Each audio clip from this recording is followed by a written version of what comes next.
Hi guys, ayan naglalakad ako. It's 5:10 ng hapon dito. Hindi pa nakakalahati. Ito, hinihingal na. Kaya ito, kailangan nating maglakad-lakad. So ayan, mag-isa ako. Magmi-me time ang nanay dito sa may taas. Ayan, malapit na tayo. Ayan, galing ako doon sa baba. So, tuloy tayo. So, ayan na nga, habang maglalakad ako dito guys, ikakwento ko yung unang araw ng mga bata sa eskwela. Bago yan, may nakita akong yan. Wala na pinagkuhaanan ng mga ito. Oh. As in, wala nang natira.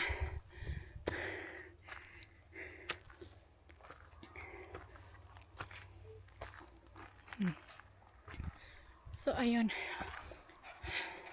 Nag-try akong mag-vlog kaninang umaga. Yung first day of school sana.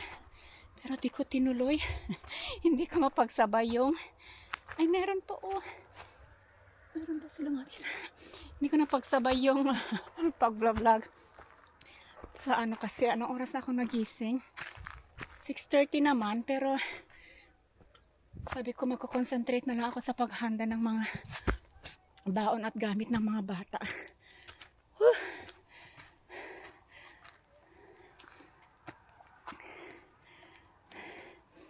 So, ayan. Sorry. Hinihingal. Wala sa kondisyon. So, yan. Sa awa ng Diyos, okay naman yung mga bata sa school kanina. Mas naano ako sa panganay namin. Kasi nga, diba, nag-transfer siya dito sa eskwelahan na malapit dito sa amin. So, kung dati, ginigising ko siya ng alas 6 kasi kailangan niyang mag-bus ng 2 beses.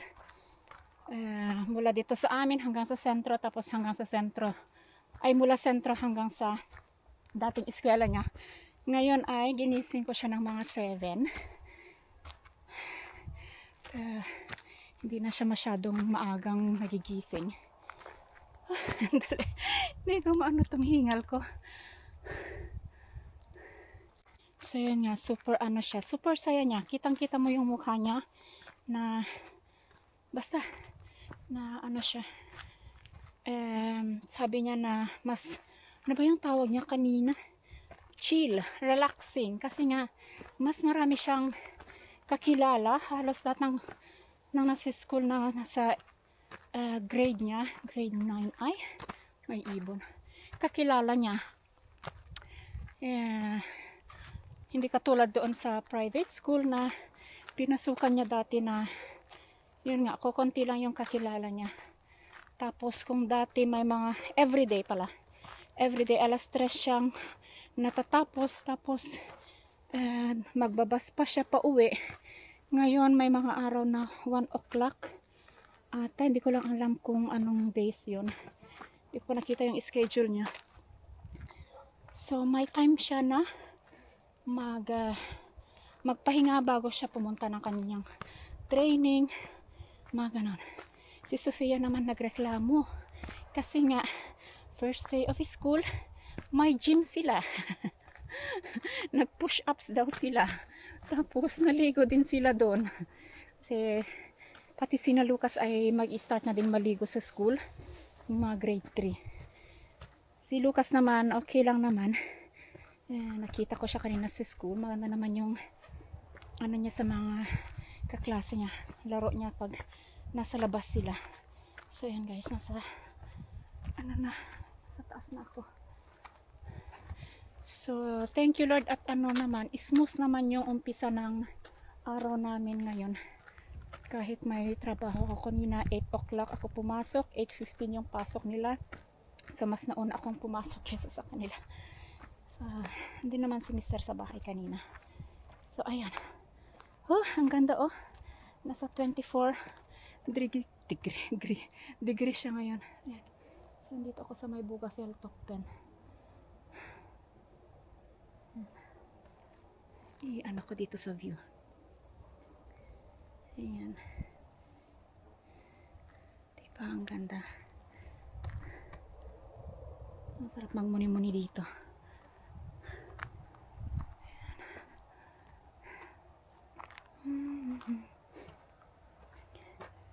Ayan guys, bumaba na ako. Pauwi na tayo. May merienda.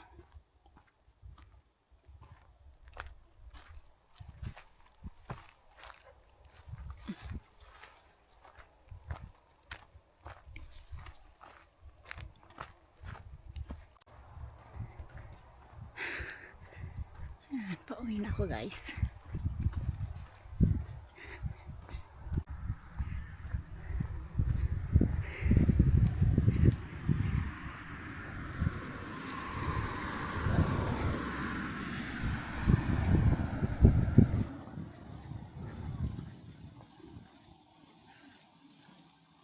Grabe guys, wala na akong oras dito sa maliit na garden.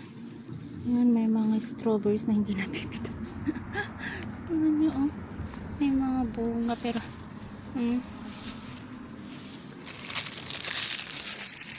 ay napabayaan na. Trabaho pa more, pati itong raspberries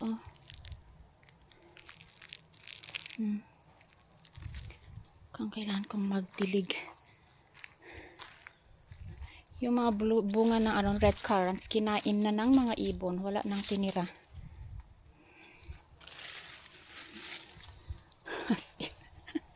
Ay nako,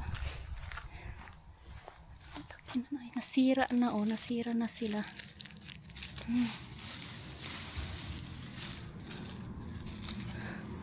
Ayan guys, ayan diba, nakaligo na din ako, pinagpawisan sa napaka-short na walking. Ayan, aray, Happy, kinakagat ako ni Happy.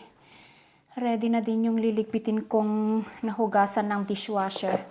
So ito yung aking gagawing banana Q, yung sobra kong niluto kanina umaga. Ito yung almusal ko kanina, 3 lang yung nakain ko. So ito, magluluto tayo ng banana Q, pero napakaliit lang pala nitong brown sugar, pero ayos na to. At least meron. Maano man lang ang ating cravings. Aray ko, Happy. Nay! Aray! Kinakagat na yung pa ko. Saba! Kaya't mo saba. Luto naman na tong saging. Pero i-prepare ko lang siya ng konti.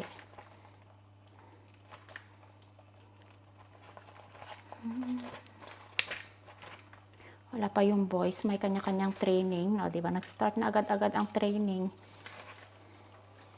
Ilang mga activities. And while waiting, ayusin ko muna itong mga pinggan. Banan as usual. Tinatanong ni Sofia kung anong niluluto ko. Banana Q.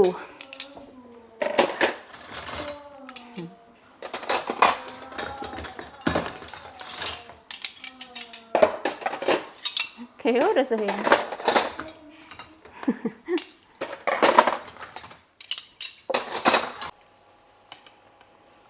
Ang bango, wala pang asukal.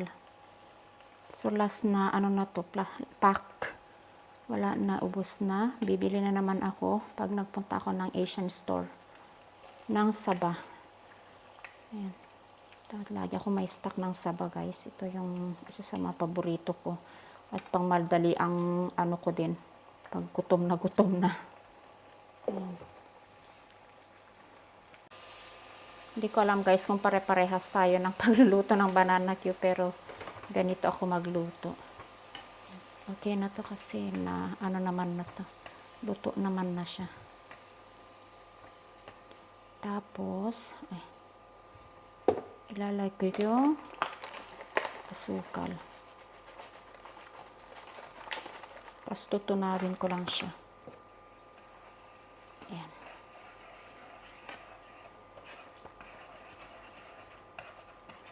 Saka ko ilalagay itong mga saging.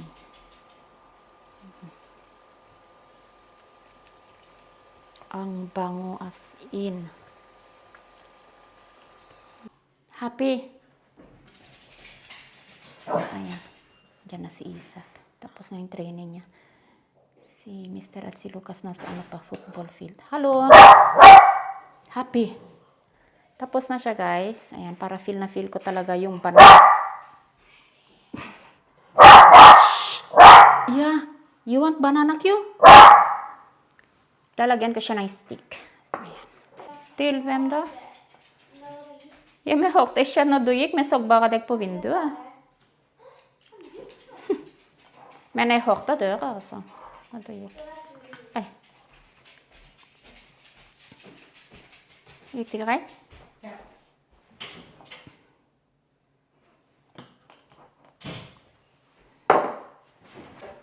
Paparesan ko siya ng iced coffee. Mag-alas 7 na ng gabi, pero mag-ice coffee pa din tayo. Okay lang. Sanay naman tayo na puyat. Tapos hindi naman ako masyadong maaga bukas. 8:45 ako mag-start. Aw, happy.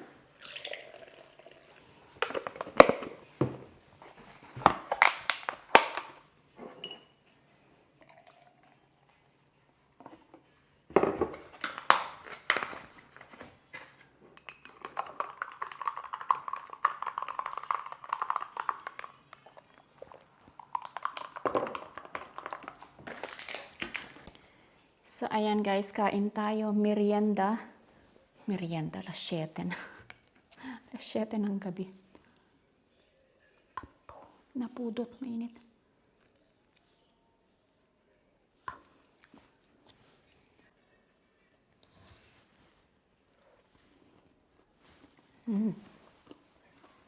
Oh, Lucas, ha?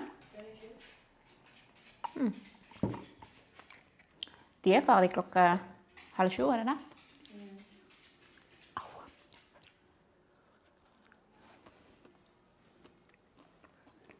Nå kan du gå, Sofia.